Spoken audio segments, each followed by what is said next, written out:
Hi friends, మీకు ఈ video నచ్చినట్లయితే లైక్ చేయండి, సబ్స్క్రైబ్ చేయండి. విష్ణు ముఖానికి గుడ్డ కట్టుకొని ఆటో నడుపుతూ ఉంటాడు. ఇంతలో అక్కడున్న వరలక్ష్మిని చూసి ఆ వరలక్ష్మిని ఎలాగైనా సరే ఆట పట్టించాలి అని చెప్పేసి తన దగ్గరకు దిగి, మేడం ఎక్కడికి పోవాలి మేడం అని చెప్పేసి అడుగుతూ ఉంటాడు. ఆ మాటలు వినగానే అక్కడున్న వరలక్ష్మి అయితే జూబ్లీ హిల్స్కి పోవాలి అని చెప్పేసి అంటూ ఉంటుంది. ఇంతలో అక్కడున్న విష్ణు అయితే దానికి 500 అవుతుంది మేడం అని చెప్పేసి అంటూ ఉంటాడు. ఆ మాటలు వినగానే అక్కడున్న వరలక్ష్మి అయితే 500, 500 ఎందుకు, 100 రూపాయలే కదా అని చెప్పేసి అంటూ ఉంటుంది. ఆ మాటలు వినగానే అక్కడున్న విష్ణు అయితే తనని కొంటిగా చూస్తూ ఉంటాడు. అది చూడగానే వరలక్ష్మి అయితే ఏంటి అలా చూస్తున్నావు అని చెప్పేసి అడుగుతూ ఉంటుంది.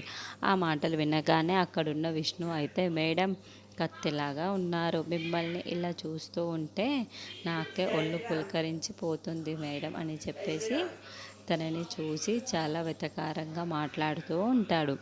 ఆ మాటలు వినగానే అక్కడున్న వరలక్ష్మికి అయితే చాలా కోపం వస్తూ ఉంటుంది. రే ఎవడ్రా నువ్వు, నాతో ఇలా మాట్లాడడానికి ఎంత ధైర్యం రా నీకు అని తన కాళ్ళ చెప్పుని తీసి తనను.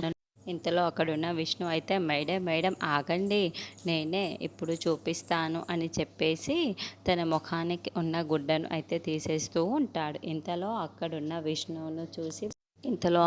విష్ణు అయితే నేనే అని చెప్పేసి అంటూ ఉంటాడు. ఆ మాటలు వినగానే అక్కడున్న వరలక్ష్మి అయితే ఏంటి విష్ణు గారు, ఈ అవతారం ఏంటి ఇలాగా అని చెప్పేసి అడుగుతూ ఉంటుంది.